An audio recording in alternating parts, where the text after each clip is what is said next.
Hey guys, how's it going? Matt from Foul Ball Productions here. Thank you so much for joining me today. I hope that you're doing well because I'm doing phenomenally. Thank you so very much. It's the MFer podcast. Number 22, back from the dead. Here I am broadcasting to you, coming live from Austin, Texas, right directly into your living room. How's everybody doing? How is everybody doing? Thank you for joining me. I appreciate you being here in the afternoon, having a little bit of fun, messing around with me. I got a big show, lots of plans, not really. Gonna talk some shit, gonna talk some, all right, this fucking guy. Listen, pal, I've had enough of you. I have had enough of you, Captain Infinity, so everybody knows who I'm talking about and why. And then I'm going to explain the situation, and then I'm going to deal with it. This guy was on my show one night, MFer Cocktail Lounge. Cuckoo motherfucker. Every single time I try to have him on, conversation goes off the rails. Whatever. It's not a big deal. We come in and talk Reservoir Dogs. There's a detail in the movie that he's convinced of, provides no evidence for, and then demands that I see it his way. With no evidence. Just like, oh, he knows. And then he was completely belligerent, completely uncool. Then he mentally, something really broke in his brain. Because then he went and streamed for hours talking about me. Put my name in there. Blah, blah, blah, blah, blah. Whatever. I don't even care. Talk shit. Do it. I don't care. I mean, you're never coming back on. But I don't care what you say. But the thing is, this motherfucker will not leave me alone. Everything I put out there, this cocksucker puts a comment on, something negative. Always. I stopped. I never even commented back. And then the other day, he writes something, and I go, I said, seek help, buddy. That's all I said. And he's once again snapped, this guy, this fucking nut job. So listen, pal, you're blocked. All right. I've had enough of you. I've tried to do everything, you know what I mean, to be a decent guy, to let you go off and not be a cunt about it. But you are an insufferable person. You are mentally ill and you need help, okay? You're damaged. So you're blocked, okay? You are blocked forever.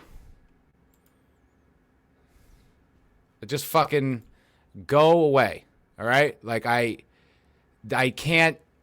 Ugh, you're fucking scum. You have issues, pal. You're broken up top. So you're banned. You're blocked. I don't ever want to see from you or hear from you ever again. If you contact me on anything, I'll block and report you. Okay? I'm done. I'm done. I was patient. I let you be, some nut job, lunatic, cocksucker, whatever. Fine. I don't care. But you just won't stop. You just won't stop. You damaged person, buddy. Damaged. So you're blocked. I never want to see from you or hear from you ever again. Go get help, you fucking lunatic. Anyway, how's everybody else doing? No, E. Clay Thomason, this is not a bit. Not a bit at all. I wish it was. That would be terrific. That would be great. Because then I wouldn't have to deal with, like, little cuckoo brain over there. But no, it's not a bit. I just wanted to clear it up because he's in the chat again, being a jackass. I don't care. I don't need drama. I don't mind talking drama when it allows me to get a point out there or is entertaining. But this is just harassment, and I'm over it. I'm done. I don't need to put up with this. So he's nuts, and he's gone forever. Just another red shirt. Hail, my friend. Hello. Good to see you, sir. New Bomb Turk. What's going on? Now that you've got a job, congratulations. That's good, man. I wonder, I don't think you mentioned it on Friday, but I don't think you said what line of work it was. I am curious. Would love to hear. But congrats, man. That's great. Do you miss your boy? Do you miss your boy out there in Cambodia? We all miss him. Who else is here? Low Spec Linux Laptop. Hail. And Static 2020. What is up, everybody? Thank you for being here today on this Wednesday. A few things I want to talk about. A few topics. A few things burning up my brain. Can I say this? Might be controversial. Might be kind of mean. And I'm sorry if it is. I fucking can't stand porn stars. Like, I do not like porn stars. I don't watch their videos. I mean it. I'm not saying that to, I watch amateur porn. I don't like watching porn stars. First of all, they're always so exaggerated as people. I can't latch onto it. There's nothing human about it. They're not good at what they do. Like, first of all, the type of sex they have in those porn things is so exotic. It's so over the top. It's like a 3-ring circus. It's like, who does that? Who has sex like that? And why? I don't think it looks good. I don't think it's fun. I think it's gross. And I just don't find it entertaining. And that's whatever. And that's just my personal preference. I wouldn't make a video about it, be like, this is why it sucks. I don't care. Whatever. Watch what you watch. Watch what makes you happy. Thing is, I find myself, what up? Nick Weiser likes big dongs. I love you, Nick. Good to see you, buddy. Ruben, hail, buddy. What's going on? But the thing is, huge. A lot of people are saying I've got the biggest dong. People are saying it. It's true. The Dick's Division has sex in many ways. But the thing is, that's just personal preference. I don't have to like everything. There's especially when it comes to porn, there's enough out there. Thing about porn stars that irks me is I have to also, listen to them speak about things. And it's like, I don't ever want to do that. I don't find them interesting. I don't care about their journey as a porn star. I don't care about them talking about funny things that happened on a shoot. The reason I bring this up is because it's like Adriana Chechik or something like that was on Two Bears, One Cave the other day. And it's like, I like that show. I like listening to Bert's nonsense and Tom's kind of vaguely condescending jokes at Bert's way. It's very funny. It's very entertaining. I like it a lot. But when they throw these porn stars in these comedy shows, these comedy podcasts, it's just like, oh, shut up. Do we really have to listen to her like she's on the level of comedians who do arenas? Are we really pretending that's the same thing? Come on, man. Like, these guys honed a skill for literal decades. You know what I mean? Like, bombed and had to earn every little bit of fame and success that they had. And look, I'm not telling anyone how to make a living or whatever. Do whatever you want. Whatever makes you happy, as long as it's legal. I don't care. But these girls act like they're artisans. Like they've been honing this skill. It's like you were 18 and you showed up. That's how you got the job. Stop acting like it was this journey. You know what I mean? Like you trained and you worked. No, you just took a dick on camera. I mean, I understand there's more to it than that. I get it. I'm not trying to be ignorant, but I don't give a shit. I don't care. And I don't like having to listen to it. I know I sound like a maniac right now, but for years, like Opie and Anthony would always have porn stars on. And I guess back when then it was kind of novel. It was sort of like, ooh, shocking, porn stars. But I mean, God, I got to hear them on these comedy podcasts. And they're sitting around like legitimately talented, funny guys who as if they're equals. It's like, you're not. What did you do? You just showed up one day and said, yeah, I'll do that on camera for money. Cool. I mean, that's great. Do that. But why do I have to listen to you too? Why do I also have to hear like your ideas? And some of them are really entitled. They're kind of like sort of shitty. I don't find it even kind of interesting. And I don't, it's not for me at all in any way. And like I said, that's okay. I just don't like it being shoved in places, no pun intended, where it doesn't belong. I mean, come on. Like, Chrissy Mayer has a lot of porn stars on her show, but that's the theme. That's what it is. I don't watch it because I don't give a shit. But she does, and that's great. But it's not like on her daily podcast, I also have to hear porn stars and like act like they're, I don't know. I don't know why this irks me so much. I know I'm sounding a little bit fucking irrational, but I don't care about anything they've got to say, and I don't like them in my comedy sphere. They don't belong there. Okay, rant over. I guess maybe that did come across. Did that come across mean? Did that come across like I'm being a jerk? I don't know. I just don't find them interesting at all. But anyway, that's my take. I had to get that out because I feel like all the time I'm just bombarded with these people, and I don't give a shit. I don't care. Yeah, most are raging liberals as well. Yeah, they say all that. They say all the things, all the memes, all the leftist memes. Just boring. I don't give a shit. Like, I don't care what you say or do. I just don't know why I need to be exposed to it. I don't care. I'm not interested. I'm not. I don't find it fascinating. And I guess if it was dealt with a little bit more honesty, but we're still acting like they did anything. They didn't do anything. They just showed up. I don't know. Like, it's just like, if I started YouTube, and the day I started, I got paid thousands of dollars, and I just was there. I just showed up, and it was working. Would any of you respect that? Would you be like, wow, that guy really, he did something? No, he didn't. He just literally opened the door, and then there was a pile of money on the ground, and it was, take your clothes off. Like, I just don't know why we're supposed to be impressed. Why we're supposed to be like, ooh, what an accomplishment. You didn't accomplish anything. You just did that job. It's not. I'm not impressed. I dated a girl who did porn, and she didn't. You know, she just did it. She just showed up, made thousands, and then left, and that was that. And you're like, yeah, cool. I didn't ask how. Oh, I wasn't like respecting her journey or like her, her artsmanship. I don't know. I just don't find it all that interesting. I don't find it all that compelling. New Bomb Turk says, JT says, I don't respect you now, lol. That's fair. I don't deserve much respect. I've got to be honest. Ruben says, Matt, the comedy podcast gatekeeper. No. It's just, they don't, it's also the way the comics talk to them. Like, you know what I mean? Like, they're on the same level. Like, they have like this respect for them. Why? Why do you respect them? You know how hard you had to work versus how hard she had to work to get where you both are? It's a different level. It's a different level. And it's also like, it's not a translatable skill. Just because you could suck a good dick does not make you an interesting person. And this is a podcast. She's not sucking a dick. What's that show? Is it No Jumper? That guy, I don't remember his name, but I think he's like, he did a podcast with his chick, and they interview a girl, and then they have sex with her. That's an angle. That is an interesting thing. I think that's something I would be willing to watch. But just listening to a porn star talk about her ideas about the world, shut up. Who cares? Good God. And then New Bomb says the pay is a misnomer. They don't make that much. Fair enough, but they don't make nothing. And there's no really qualifications. Just be like hot-ish. Lisa, hey, Matt, so does porn stars get respect now? I don't know what you mean by that. Are you saying that it's always kind of been a job that, like, of disrespect? I'm not saying they should be actively disrespected, by the way. Don't get me wrong. I'm not saying, like, fuck that job, fuck their existence, fuck what they, I'm not saying that. I just don't find them interesting, and when they're hanging around a bunch of interesting people, it's like, why is she here? Who invited her? Like, what gives a shit? Why is she in the room?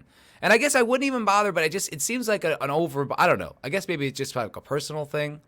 Maybe I'm just a jerk. I don't know. I just never gave a shit about porn stars and anything they had to say ever. I don't care because I don't even watch their porn, so I don't even care on that level.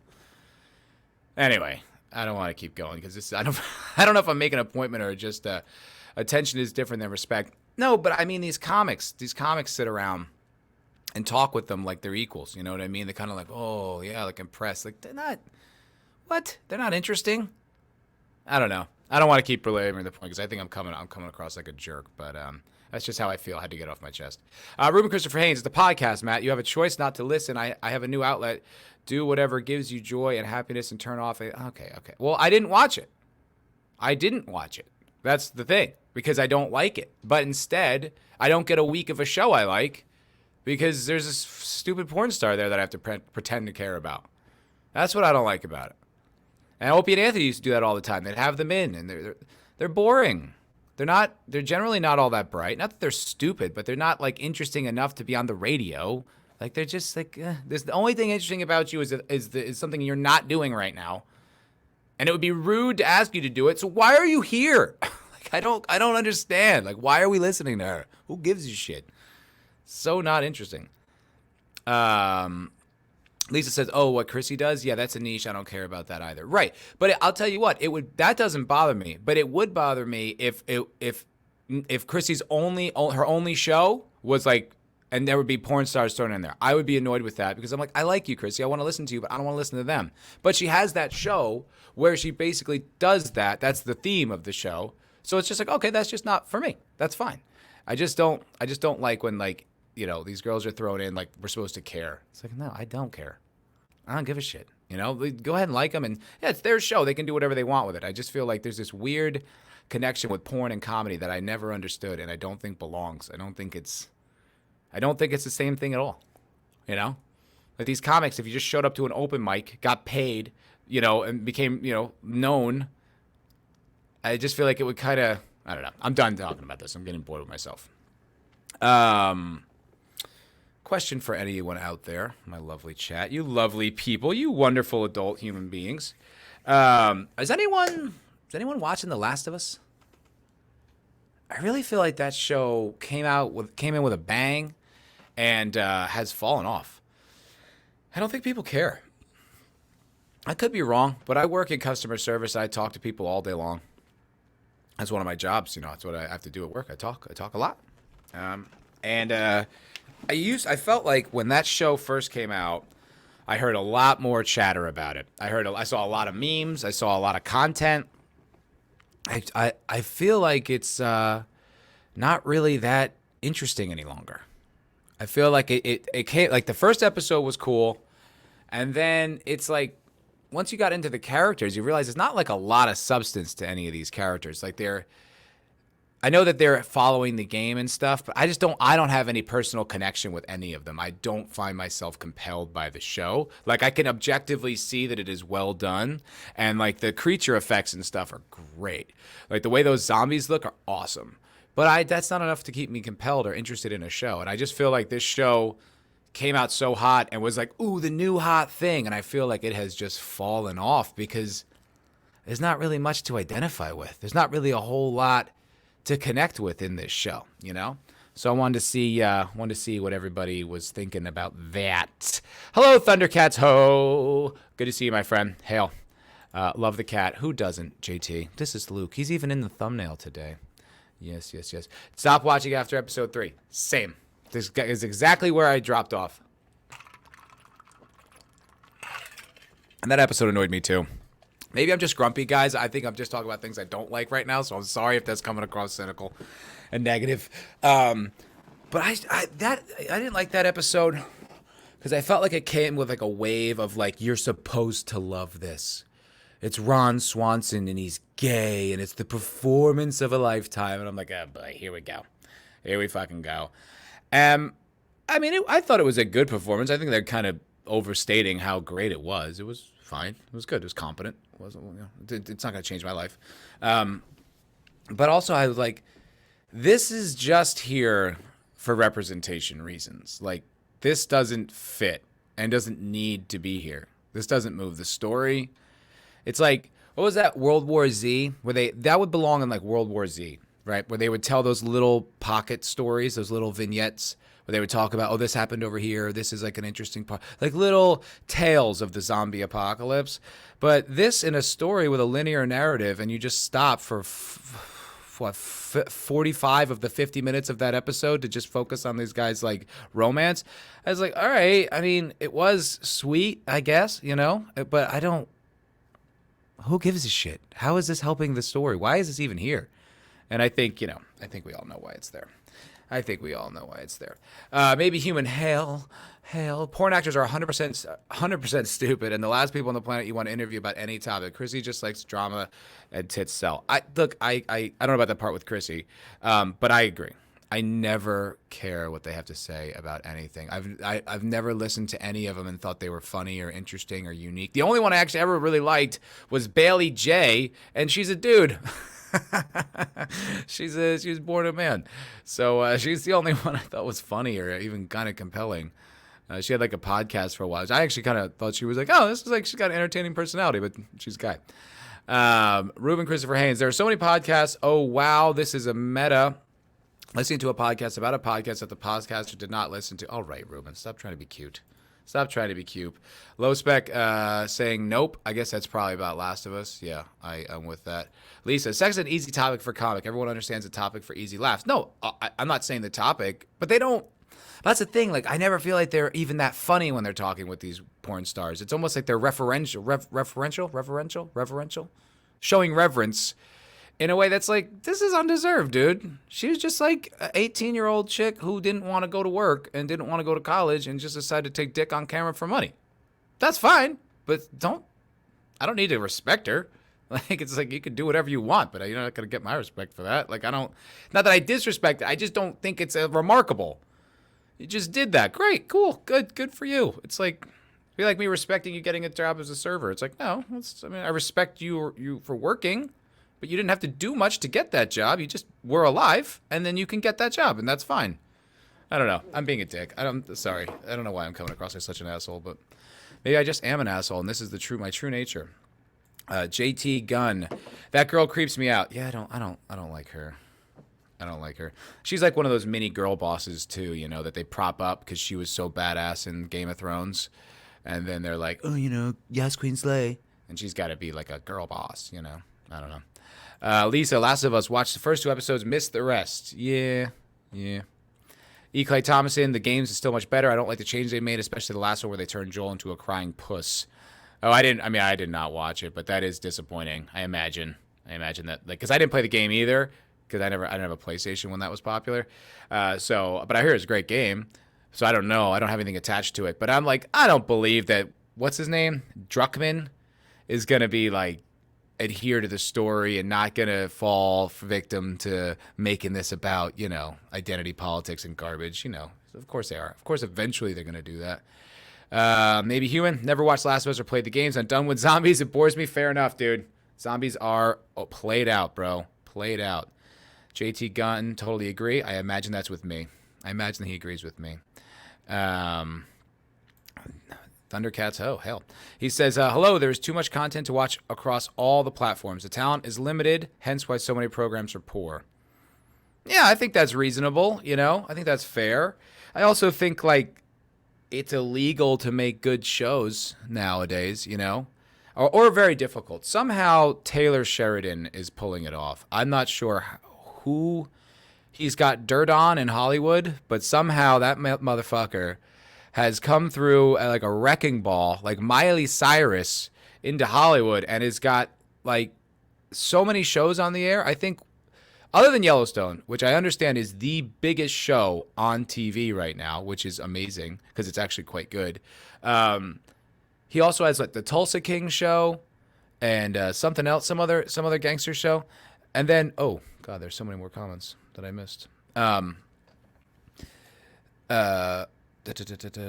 Referential. Thank you. Just another red shirt. Appreciate you. Static 2020. Good point.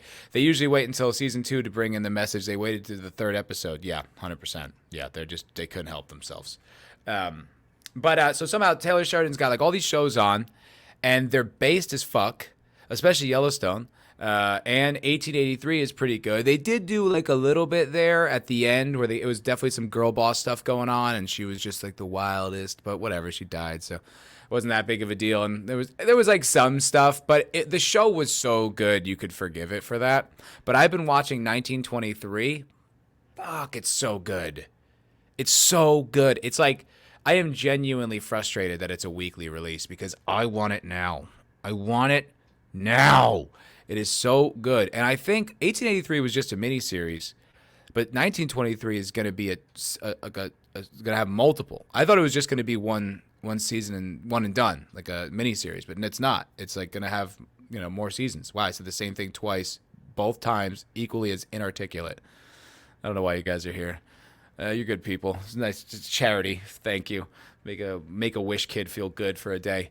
But I guess the story is going to continue, which is great because it's really, really good. Harrison Ford is really good. It's the first time I've liked Harrison Ford in, I don't know.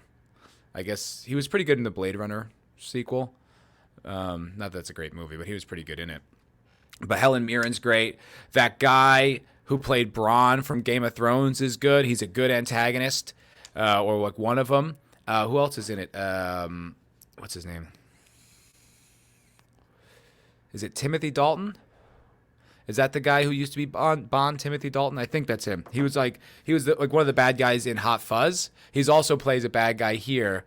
I do find it hard to take him seriously though because of his role in Hot Fuzz, and it's kind of the same sort of delivery, and he looks even kind of the same. So it's kind of hard for me to take him not think of that movie every time he says something menacing. They did do something kind of boring. I didn't like.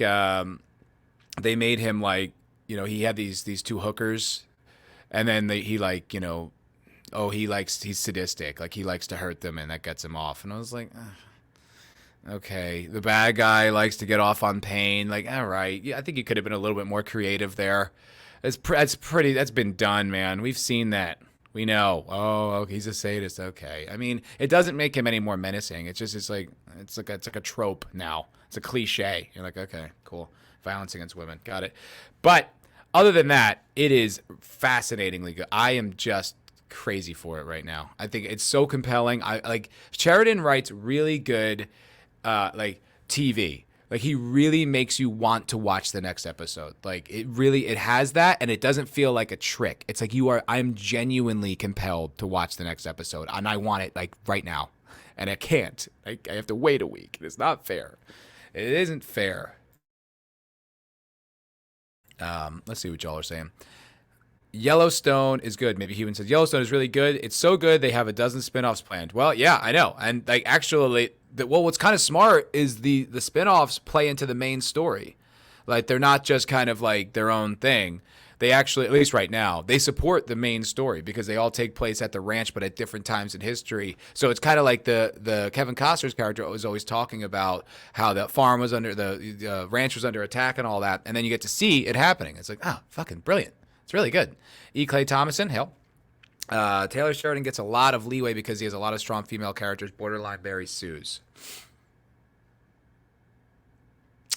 I would say that was maybe true about the girl from 1883, but I don't think that's true about any of the other characters. I don't think that's true about Beth in Yellowstone, because Beth makes a lot of mistakes. She fucks up a lot. Even though she is super strong, she misjudges things and miscalculates things and fucks up and loses. You know, she's resilient as fuck, but I think like she's not perfect, and she's definitely well written in the sense that she does need her man. You know what I mean? She's really grown to love and respect him. I think I wouldn't agree with that assessment, other than maybe that girl from 1883. I don't see it in this 1923 show. I think he actually writes strong women. Like he actually writes them well, the way they should be written. You know what I mean? Like human beings.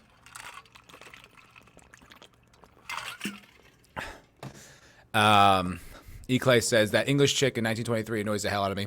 And I kind of like her. I think she's funny. I think she's spunky. I like her. I don't have a problem with her.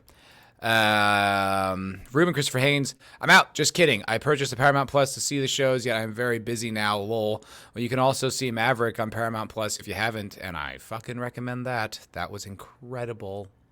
That was the most fun I've had in the movies in a really long time. Not that I went to the movies, because I don't like going out to the movies. It's expensive and it's long and can't pause it. I don't know, not my favorite thing to do.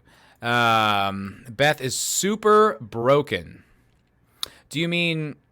Do you mean she's broken like from a writing perspective, like she's a broken character, or do you mean like as a person she is broken? Because I would say like as a person she's broken. Yeah, I agree.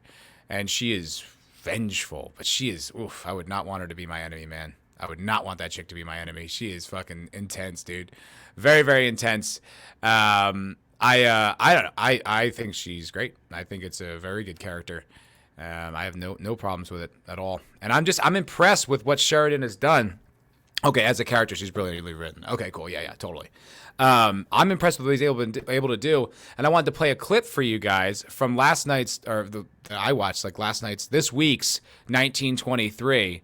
Because knowing you guys, I think you'd appreciate it. So let's play it here. It's about a minute. Damn it! Took it down.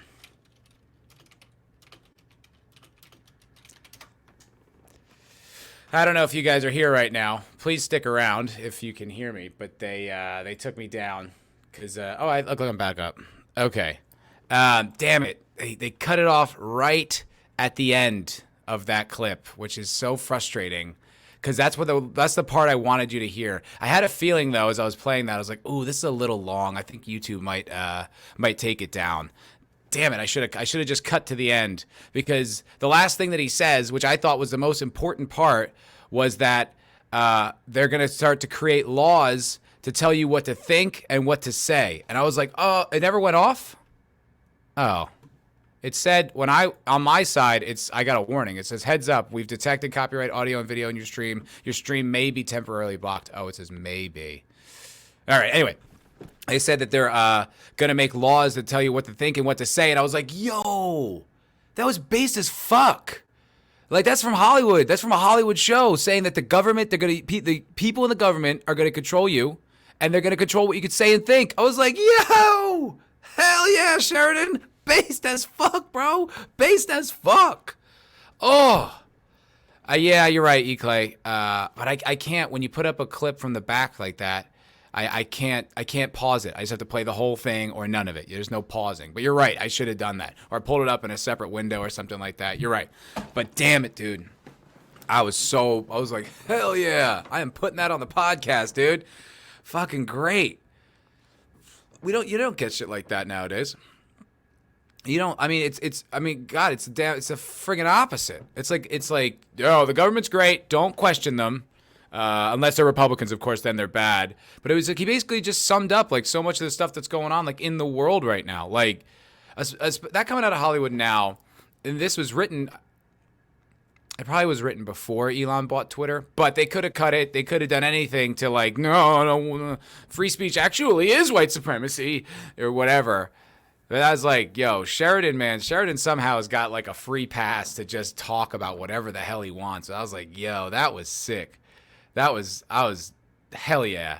Like, I think for stuff like that, like 1923 is worth your time. Anyway, yeah, no, totally new bomb. But I think that's kind of like, I think that's like the sort of axiom of like genuinely free thinking people is it's like, it's not that I want my side in power, is that I don't want the power to be oppressive. You know what I mean? And both sides do it. And yeah, both sides have been, like historically, like there's a time where you can't say free speech. Like the Christian conservatives were always very like sex stuff and vulgarity. Like you couldn't say those kinds of things, which, is like, then you're being untruthful if you can't talk about that stuff publicly and or depict it or anything like that. And now it's like the left is like, oh, if you contradict the message, the narrative, as Mr. Critical Drinker likes to say, the message. Then you know that needs to be shut down and silenced. It's the problem of power, and I think that's the point of that whole little monologue. There was exactly right. It's that someone in power will eventually try to take away your right to think, to say things, which is actually kind of weird that was written then, like as if I'll tell you one day in the future, because wasn't it for World War I where there was the Sedition Act that they put in where you couldn't talk bad about the government during the war, and they would imprison people who spoke poor against the government. I think that was World War I. So it's weird that he's saying that, like, mark my words, this will happen in the future. It's like it's already happened in your country in the past few years. So it's weird that he's like, but I think he was like, that's one of those moments where Sheridan is like just throwing a little bit of his own actually kind of worldview about what's going on today. Like the way MASH was about Vietnam kind of thing. I think it's like a bit of commentary from him. And I don't know, maybe it's because I agree with it, but it's like that was refreshing to hear something like that coming out of a Hollywood show. And to Mr. Where are you? Where'd you go? Classy Vigilante. Hale, what up, buddy? Whoa, Harrison Ford in a role he can actually play. He's really, really good. And I thought that was all very, very well delivered. Yeah, totally. Anthroparian, Hale Anthroparian, saying Ford could play Biden and break his hip falling over the stairs to the plane. Isn't it just humiliating? Like, people said they were embarrassed by Trump. I mean, I wasn't. I thought Trump was fucking hilarious. I loved him. But like it's just like this frail old man. He can't even walk up steps. You know what I mean? He's just like a zombie. So it's just like even politics aside, it's just embarrassing. It's just like, oh God. E. Clay Thomason. I don't understand the end of that conversation when the kids asked, "Aren't you doing the same thing as the mining guy?" Harrison Ford says, "Yeah, but it's okay when I do it." Well, I think that's always kind of been like the theme of the patriarchs in the Yellowstone Ranch is they are a bit tyrannical. They definitely do contradict themselves, but they kind of be like, this is the way of the world, and you have to do stuff like this to protect your family, to protect the people you love. Now, do of that philosophy what you like, agree with it, dissect it, whatever, but I think it's consistent with the show. I don't know if it's something that I agree with or I would live up to, but it's kind of something that they play with. They do challenge that point of view, I think, quite often, because it's like in Yellowstone, like they murder a lot of people. Like a lot of people are murdered by that family. And like I don't agree with murder. I'm not a fan of that. So it's like, yeah, I don't think it's I don't think that part is the part that needs to be like is what I was highlighting. It's something that I think is like worth dissecting in your brain. You know what I mean? Like just worth having a conversation about, because it's kind of like, yeah, I mean, he is exactly saying that it's okay when I do it. It's kind of like, that is hypocritical. But it's like, I think that they're good discussions. They're just smart and nuanced and complex, and they don't really sum it all up and give you like a nice tidy thing that I rah. That's what I think. Maybe human. Hell. Yep, 20, 30 years ago, the Christian conservatives were just as censorious as the leftists are today. Yeah, 100%. Yeah, it's like, it goes, I guess it just goes back and forth. You know what I mean? It just swings back and forth. Whomever is in power, the other one challenges. And then once they get the power, they're like, well, actually, you shouldn't say this and you shouldn't do that. You shouldn't depict this. Yes. Thank you. Just another red shirt. Woodrow Wilson's administration in World War I. Yes. Couldn't talk bad about the government. So I know New Bomb Turk, MASH was Korea, not Vietnam, but it was about Vietnam. It was made during the Vietnam era. It was like, it takes place in the Korean War, but it's about Vietnam. It's a commentary on Vietnam. Maybe Human said, I thought was about North Korea. Was it really about Vietnam? Well, I mean, it was a commentary on the war that was going on when MASH was on TV. I think. I'm pretty sure. Maybe I was wrong. Just another red shirt. MASH was set in Korea, but the movie was anti-Vietnam story. Right. The book's author was reportedly offended by Altman's movie. Interesting. I didn't know that. That's pretty interesting. That's funny. Kamala fails upwards. Biden falls upwards. That's pretty good. That's a pretty funny joke. Yeah. Well, I thought that was sick. I think that show, it's my favorite thing on TV right now. I'm watching that and what's it called? The Vinland Saga, the anime on Netflix. I'm not much of an anime guy generally, but this one is a really, really good story, and it's very compelling, and a lot of good writing and good like character arcs and growth and development and changing of perspectives and like characters rising and falling. It's very, very good. I love Vinland Saga. I'm a huge fan. I can't really get enough of it, to be completely honest. Those are the two things I'm obsessed with right now. I love them quite a bit. Here's an interesting thing that I don't know how I feel about. In fact, I actually do know how I feel about it. And I don't feel great about it. Where are we? Okay, this is from, what's it called? Lad Bible? I don't know. Martin Scorsese's upcoming film with Leonardo DiCaprio will be his second longest running movie. I'm not sure if that's a good thing. I really like Martin Scorsese, and I really like Martin Scorsese and DiCaprio together. I love The Departed. I think it's such an underappreciated movie. It's one of my favorites. I love Wolf of Wall Street. I think that movie is a fucking masterpiece. I love The Aviator. You know, I think those are also good. I'm not the biggest Shutter Island fan, but I just don't really like that genre, like psychological thriller. It doesn't really interest me. But they are very, very good together. The only thing that gives me a little bit of pause here is that the last thing Scorsese did was that endless Irishman movie. Oh my God. Why did we need to be that long? Why? And not broken up into episodes, you know? What's it? Tarantino did that brilliant thing with The Hateful Eight when he had the long cut. He put it on Netflix and cut it into episodes. Brilliant. So that I could take a fucking break. You know what I mean? Like I could stop and okay, you know, whatever. But like that Irishman movie, good God, did it fucking go and go and go. And now it's going to be his second longest running movie. I'm like, oh man, someone needs to kind of stop him. Someone needs an editor in there, man. Oh yeah, Gangs of New York, good call, Anthroparian. Man, they've made a lot of movies together. Yeah, Gangs of New York. Yeah, that was pretty good. A little anticlimactic, I thought, because he wanted to kind of comment on like how, New York got bombarded by the Navy, which is a true fact and an interesting thing when the Civil War draft riots were going on. But it seemed ancillary to the main story, and I felt like as good as that movie was, like the final fight and everything was just pretty anticlimactic, because they're all geared up and then they just get bombed, and you're like, wait, I wanted to see them fight.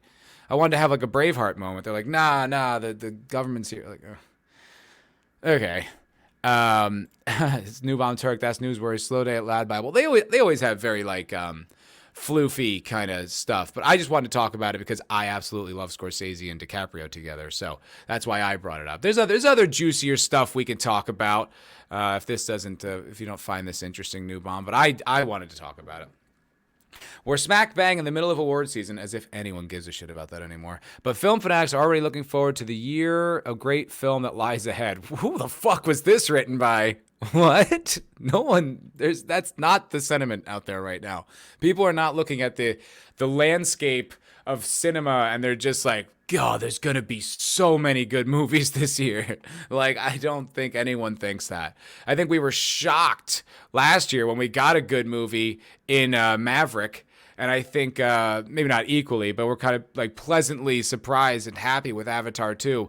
I do not think everybody is like going gangbusters for the year that could be. Like, get the hell out of here. Lord Toth. I was listening to James Lindsay the other day, and he said Toth, and I always said Thoth. I'm not sure which one it is, but hail, Lord Tothoth. Lord Thoth. Good to see you, sir.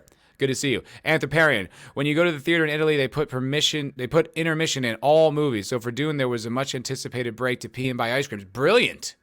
Do you live in Italy, Anthroparian?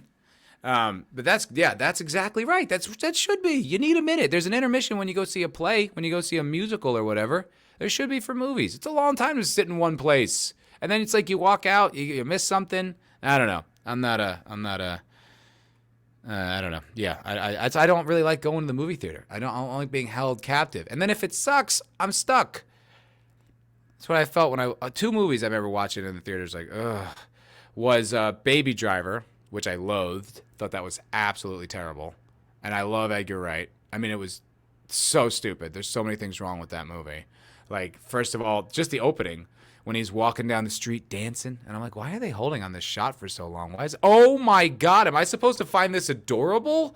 I do not. And I was pretty much turned off from that movie right at the jump. And I kept trying to drop into it. I'm like, okay, all right, I guess he has to do this because Kevin Spacey's character is like putting a metaphorical gun to his head. You're like, all right. And then at the end, Kevin Spacey's like the guy who helps him out because of young love. You're like, what? This is so inconsistent. And then you build up this great villain in Jamie Foxx and then just out of nowhere, just kill him and then replace him with John Hamm. You're like, that was his friend. How did that? Ugh, terrible. So that I remember just being like, ugh, and now I'm stuck with this movie. And then Blade Runner 2049 or whatever. God, what an endless movie, too. Just like, guess what, guys? It was the girl in the bubble all along. It's like, oh, I don't even remember her. Okay, her? Great. I mean, am I supposed to care? Is that supposed to be a payoff that I'm, like, impressed with? It was the girl in the bubble. Get it? It wasn't the guy you've been following this whole movie. It's like, cool, I guess? Why? I don't know, man. That movie's, like, beautifully made, but just kind of pointless. Maybe Human Hail. Avatar 2 is not doing well domestically at all. Oh, really? It's only just over halfway to match Maverick's domestic gross. No shit. I didn't actually know that. That's pretty cool. That's pretty interesting. I don't know if that's cool. It's just I didn't know that. I thought it was more popular. I don't want to sit through a 4-hour fucking CGI fest. That doesn't sound like something I would like to do. Even at home, I don't think I want to do that. I don't care. I watched like Drinker's Review, and I was like, cool, I think that's about enough for me. I don't really think I need to be in the fucking audience for this one. It's like, it sounds fine. I don't know. Lisa. People used to dress up for theater, movies, airplanes, dinner. What we have lost as society is class. Yeah, I have a weird opinion about that one because it's just like, I don't think you're wrong, but I really like wearing sweatpants and Crocs on the plane. Planes are an uncomfortable endeavor, and I want to be as comfortable as possible. But I do think you're right. I do think we could use a little bit of class. People are like, they dress so, like, even like the cool way to dress now is like sweatpants and like Jordans or something. I don't know. That's not for me. But that's probably what every generation as they're getting older thinks about the younger generation. These kids today. People used to wear ties at baseball games. Yes, indeed. Yes, absolutely. E-Clay said, I'd rather wear something comfortable, to be honest. I mean, I kind of feel the same way, too. It depends on the situation, you know what I mean? Like, at night or whatever. I don't know. I see both sides of that one, and I don't really dress. I mean, I'm not wearing suits. Fuck that. I'm too cool, man. I'm too, like, relaxed and edgy, you know? Okay, let me just finish this article. Including Martin Scorsese's next big movie, Killers of the Flower Moon. All right. Oh, it's a Western. Okay, the Western crime drama is set to star Leonardo DiCaprio, Brendan Fraser, Robert De Niro, Jesse Plemons, and Lily Gladstone. Who's Lily Gladstone? I don't know who that is. Pretty good cast, though. Have De Niro and... Who is that? I don't know who she is. What is she on? Born in Montana. I don't know who you are. She's known for Certain Woman. Oh, she's on Billions. First Cow. I don't... None of this means anything to me. I have no idea. Oh, is she on Reservation Dogs? No, just one episode. Okay. I don't know who she is, but... Okay. Where was I? Where was I in this article? It's slated for release at some point in May 2023. Those looking forward to Killers of the Flower Moon will have to buckle up for one hell of a cinematic experience because it's currently set to be Scorsese's second longest movie. Blah, blah, blah. Oh, he doesn't like... Oh, good, I hear you say. We love watching films that last twice as long as they used to in an age where 15-second TikToks barely hold our attention. Scorsese just knows what his audience is like, but maybe he saw the complaints from people who couldn't be bothered to watch The Irishman and thought, I know what I'll make them watch, another crazy long movie. Yeah, that's exactly how I feel. I completely empathize with this article, but the idea of having to sit down for over 3 hours to watch his latest work is already stressing me out. I agree. I don't know. I don't like it. According to, so yeah, it's going to be another 3-hour movie. I don't know, man. I guess it depends, right? Like there are like I didn't feel like Wolf of Wall Street. That didn't feel long to me. I mean, a lot of Scorsese's movies are actually pretty long. Like Goodfellas, I think is like over 2 hours. I think Casino's over 2 hours. You know, if you use it creatively or if you use it to tell the story in an interesting way and the time moves, you know, that's fine. But if it gets indulgent, it's like, someone cut some of this shit out. It doesn't need to be here. Like, it's just kind of like, I just get to keep the audience for an extra half hour or whatever. It's like that Batman movie. Like the Batman, like you could have cut out that whole part at the end with the snipers and the bomb going. All that didn't have to happen. That was so lame. It was just so unnecessary. And by then it was like, who cares? I thought the story's over. It's just a whole other thing tacked on there for like runtime. You're like, is this making you more money or something? Why is this here? Thank you, Lord Thoth. It's good to be back. It's good to be back, my friend. This is fun. I always have fun. And I love doing these live solo podcasts because I feel like I'm just kind of hanging out with the chat instead of hanging out with all the panel and stuff like that, which is fine. That's all good. But this is just, I don't know, just feels more fun, more relaxed for me anyway. Plus, no one can cut me off or interrupt me. It's just me. It also means I need to just keep talking for the entire thing. So, you know, pros and cons. But I'm glad to be here, guys. I'm glad to be here. Thank you very much, Toth. Yeah, that just seems like too much. I don't know.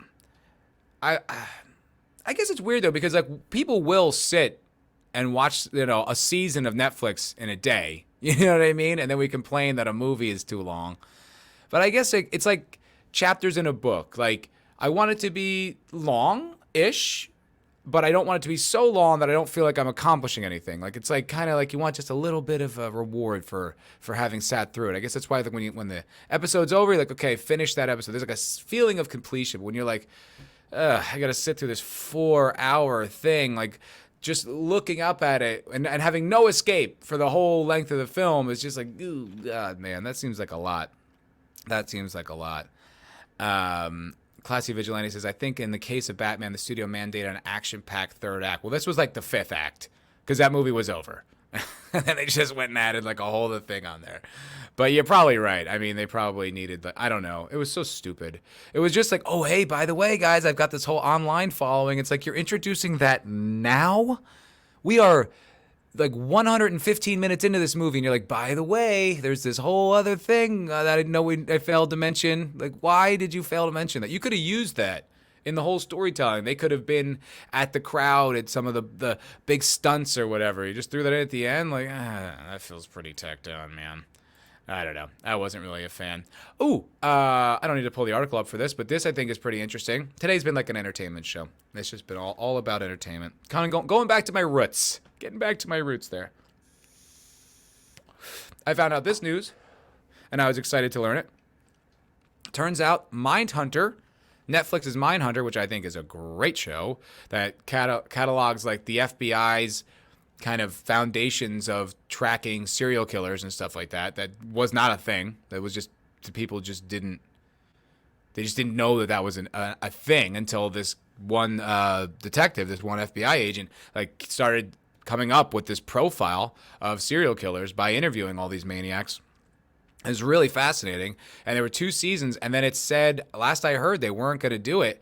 But the news is today they are doing a 3rd season of Mindhunter, which I am excited about. I really, really love that the first 2 seasons of that. There's some great acting, and it's a really good story about serial killers without having to see too much graphic violence and stuff. I'm not really a fan of that. Like, I don't. It's too unsettling. It's too disgusting and dark and evil, like pure evil. I don't really like seeing it. It's too much. And I don't think it helps, They like Fincher managed to really include very little extreme violence in this show and about serial killers and make it really, really compelling. It's some of my favorite stuff he's done in a really long time. So I recommend. Oh, Mike DiCarlo. Yes, I did. Did you see Ryan Long was on Rogan? I sure did. I saw my favorite comic on Joseph Rogan. I don't know. I'm not sure how good their chemistry was, Rogan was doing his Rogan thing where he's like, did you know about this? And then Ryan kept making jokes, but they kept flying right past Joe because I guess he wanted to talk about, I don't know. I was very happy for Ryan Long. I was thrilled because I love that show. Every time I watch the Boys Cast and I see like 13,000 views. I'm like, how is this not bigger? This is my favorite thing to watch. It's the funniest. He's so good at like summing things up and making jokes about absolutely every part of our society, but without sacrificing a point of view. Some people just like they'll just say whatever words in order that will make a punchline. But like he always still, like, he's got this great joke where he was talking about like modern day Seinfeld. And it was just like, Jerry, she's got man hands and face and dick. So fucking funny. Just such a good joke about, modern day, like, Seinfeld. It's fucking great.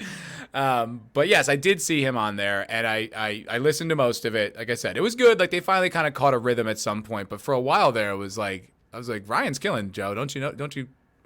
You're a professional comedian. You know those are jokes, right, man? You get that? I don't know. It's like kind of weird. But I was very happy for them because I think that show's great. Very good. Classy Vigilante. I think in the case of the Batman, the studio mandate. Oh, we already said that. Anthroparian. When the bean counters demand creative input, always makes things shite. They work best when they limit budget that forces better creativity. Yes and no. There's an interesting. There's a way. There's like a producer, like a good producer, can really save a film. One of my favorite movies is Almost Famous. It's Cameron Crowe's movie.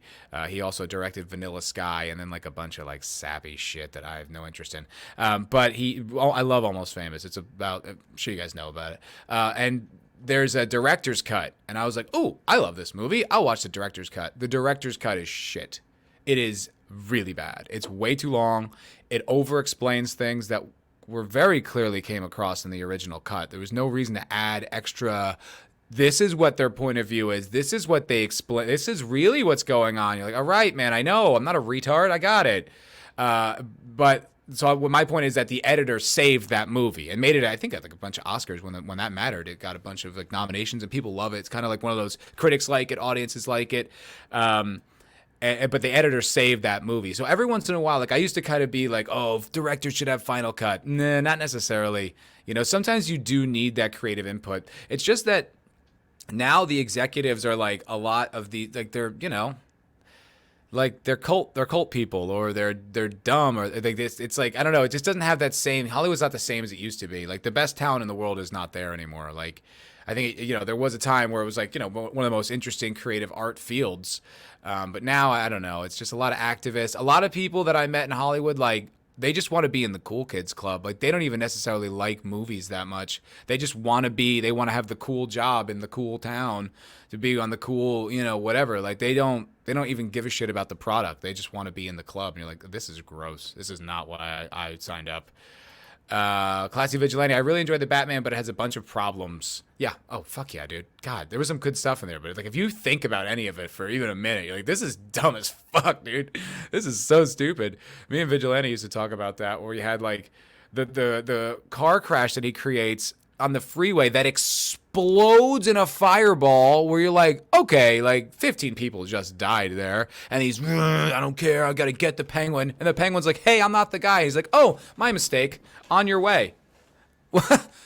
Superhero, you just murdered like a dozen people, bro, and you're not even in any rush to go see if they're okay now that you didn't even capture this guy. Like, why did that happen?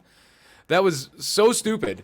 And it's like really sheds bad light on Batman as a character. It's kind of like at the end of that Superman movie, where the whole time everybody says what a great guy he is, and then he's just standing in the rubble of this war him and Zod had, where the buildings are clearly destroyed. Obviously, millions of people need aid, and he's just making out with Lois Lane. You're like, this is not the time for that, man. The city is on fire. Go be Superman and save people. Good Lord. Yeah, I don't know. DC, what's it? Critical Drinker just put out a video, maybe the past week or so, about just how the DCEU just sucks as in cinema overall, and I think he's 100% right. I completely agree. Anthroparian, I can't say that. What the Beanos? What's Beanos? I'm thinking Beaners. I thought you were being a slur. The Beanos? I don't know what that is. Should decree no damn reshoots. You idiot producers, make up your minds and get it done. Yeah. Yeah, but then there was a movie I really liked, although it's by a very disliked director in Rian Johnson. But he did do a really interesting movie called Brick that was like a detective noir story, but set like in a high school. I thought it was really good. And on the special features, they had the original ending. Ooh. It was horrible. I couldn't even believe they shot it. It looked so bad. But then they did reshoots and they reshot the ending, and it saved the fucking movie. So yes and no. It just depends on what people's motivations are. If you're motivated to make the best possible product, great. If you're trying to, you know, plug it into an algorithm that makes more money, usually that's not going to work. And if you're trying to, you know, appease like a leftist cult, that's definitely never going to work. So don't do those things. Just try to make the best product you can. But I don't think they're listening to me. New Bomb Shark. I like the Batmobile scene in Batman and the Chaos scene. I mean, I like them, but they're stupid. It's not the same thing. Like, I love Armageddon, but that's dumb as fuck. You know what I mean? New Bomb. Isn't that the one about the two FBI guys that created profiling as a tool to use? Yeah, I mean, for serial killers, sure. You know what I mean? I think profiling probably saves a lot of time. It's probably good police work overall. But, you know, that could be problematic. I don't really know. Jake D. Hello, Jake D. Good to see you, brother. Hail to you, my friend. Thank you for joining me on this MFer podcast on this Wednesday afternoon. Coming to you live. New Bomb Turk. I love when they use a realistic base for specialty cars in movies. There's a video about on YouTube making the car. I agree. The Batmobile was fucking cool as hell. It was very badass. And yes, it was like realistic. It looked good. I liked it a lot. Wasn't Almost Famous a giant flop? I don't think so, Almost Human, but you might be right. I thought it was a very big movie, but that's maybe because my mom loved it and I loved it, and maybe it just felt bigger at the time. I don't know. Please don't clip that. Let's see here. On Box Office Mojo. D. Okay, it says it made... Oh, yeah, I guess you're right. I guess it was a flop. Yeah, worldwide it made about $50 million and on a budget of $60 million. So yeah, it lost money. Huh. That's a shame. That's a great movie. I love that movie. I think it's really, really good. I think a lot of times those Oscar movies really are just trying to make up their budget. I don't know. I really like that. Can you be in the club too, Matt? In the club? Are you going to be in the club with me popping bottles, Jake D? Is that what you mean? We're going to be in the club with a bunch of hoes and VIP, baby? Woo! Anybody watching Alex Stein's show? Guy's a fucking maniac. I don't have like a Blaze. I don't know if you have to pay to see it or whatever, but I do. I just love him. He's so funny. I guess he had Brittany Venti on recently. And he's just a funny motherfucker, Alex Stein. I'm a pimp on a blimp going insane for the Ukraine. He's a pimp on a blimp. Ah, so funny. So funny. Oh, look at that, classy vigilante. Jake, he's, saying, I used to really enjoy your Howling About entertainment streams. Look at that, a fan, bro. Classy vigilante, you're a good guy. You are a good guy. Yeah. I remember those streams, too. I was on them, I believe. Yeah, that was early days. That was early days, man. I'm going on almost 3 years doing this crazy shit. Office Girl, Batman was never mentally stable, though. No, that's true, but he had, like, a good moral compass. He's supposed to do the right thing. Hello, by the way. Hello from Cambodia. Hope it's cool over there. Hope you guys are having fun. Yes, but I agree. Oh, look at that. Jake D, I've been thinking about trying to start it back up. RL got nuts. Real life got nuts. Well, yes, you had a lot you had to do. But that would be great, dude. I'd love to have you back. That would be awesome. You should come to the cocktail lounge sometime. Bean counters, not beanos. Right, okay, that makes sense. Okay, I got through the chat. I did very well. I'm just giving myself a little pat in the black. Pat on the... I should just shut the fuck up, honest to God. Honest to God. What do we got here? I do have to wrap up pretty soon. Oh, shit, it's later than I thought. You know what? Maybe we'll just... Oh, this... Okay, we'll go out on this one, because this is just hilarious.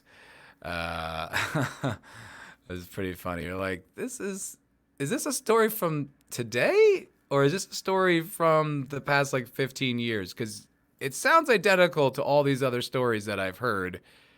I'm like, is this... Okay. So, this is from the Daily Mail. Came out today. Exclusive. Arkansas cops rule suicide in death of Clinton aide linked to Jeffrey Epstein, who was found shot and tied to a tree with an electrical cord around his neck, despite no sign of a weapon. He got suicided. He got suicided, I think. I'm speculating. I don't know. I didn't do the investigation. But this is... Yeah, right? Right, Thought? Isn't this one of these... Isn't this one of these things where you're like, I've heard this before? Is this new? I've already heard this. I've heard this several times. There's memes about it. It's a joke now. It's like a inside outside joke, But yeah, I guess this is a developing story, and the Arkansas cops feel like this guy suicided himself, self-deleted. He was found shot, tied to a tree with an electrical cord around his neck. That is an elaborate way to kill yourself, man. You're going to tie yourself to a tree and choke yourself and shoot yourself, and then the gun, what, atomizes? Where did the gun go? They didn't find the gun, but they're sure that he killed himself? Boy, man, I would like to read that police report. That's suspicious, dude. That's suspicious. Oh, this happened in May 2022. Oh, okay. All right, cool. Yeah, it does say that. Okay. But that was last year. But I still have been hearing this for longer than a year. I've been hearing this. Yeah, I've been hearing this for a while. Was found with a gun. Okay, yeah. This is just his body and his car were found at this ranch. So they second it, I guess. After a thorough investigation. No, that's not suspicious. Okay. Maybe I'm wrong. I didn't really, I don't know, man. I just been hearing that for a long time. And you're like, how could that be, man? There's no investigation? I feel like there should be an investigation. Or a really lengthy explanation of how the hell that was suicide. Because that just being like, nah, it's not suicide. Don't worry about it. Nope, nothing to look here. Nothing to see here. You're like, okay. I don't know, man. It's a little sus, as the kids say. That's a little sus. Yeah, I don't know. That one made me laugh. It gave me a little chuckle. All right. I think I'm going to wrap it up today, guys, because I do have to go to work. I have to make some money. But I will say thank you very much for y'all being here. I really appreciate you guys hanging out with me. MFer Podcast is back, baby. We're going to be doing more of these. It's going to be fun. I do really like hanging out with you guys during these streams. It's really a good time. And I get to actually pay attention to what you're saying instead of kind of just like kind of look over a little bit in the chaos and the absolute madness that is the MFer Cocktail Lounge. So this is fun. Thank you guys for being here. Static 2020 says, yeah, that investigation needs a demo of how that worked. Right? You need like the recreation. I need like the 3D models. You know, I need to know. I need details because that is a lot. That is a lot. Oh, maybe Human says this. That means we have Cocaine Bear armed with a gun now. Yeah, exactly, dude. He's high on coke, and now he's got that 9 or whatever. Oh, Static 2020 says it took almost a year to investigate a suicide. Yeah. Sus. Well, anyway, thanks, guys, for being here. I really appreciate you. Have a good one. Come back for Friday for the MFer Cocktail Lounge. You know, should be a good show. Last week's show was a ball. I had so much fun. Ruben, Christopher Haynes, and Jed like put together like this kind of extravaganza. We had like a lot of guests. We went for like 5.5 hours. It was super fun. So thank you for being here. I'm grateful to be back and with all you wonderful people. So have a great day, and I'll see you all on the flip side. Toodaloo. Thank you for watching. Please press like, subscribe, and have a wonderful day.